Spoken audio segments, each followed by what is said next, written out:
Hi, teacher. I am Vicente Morales, and my cooking recipe is to prepare is brownie white nuts and chocolate.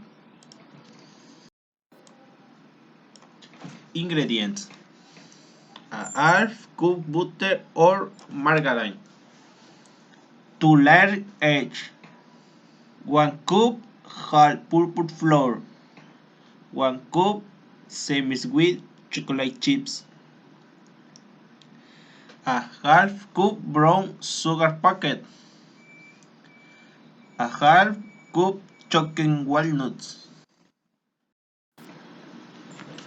Method: Step 1.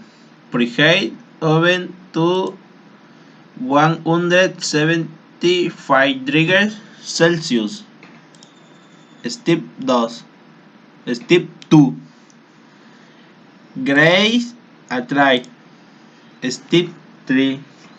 Combine butter or margarine and chocolate chips and saucepan on low heat.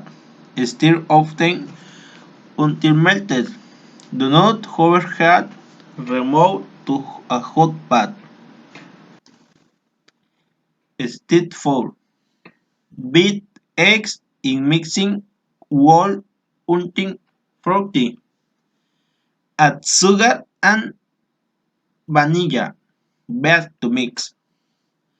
Add chocolate mixture to this mixture. Stir. Step 5. Add flour and walnuts. Stir just until moistened.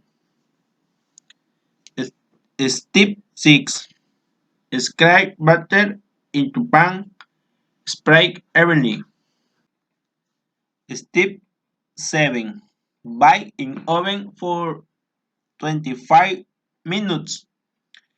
Cool brownie before cutting. Smile and enjoy the brownie. Good.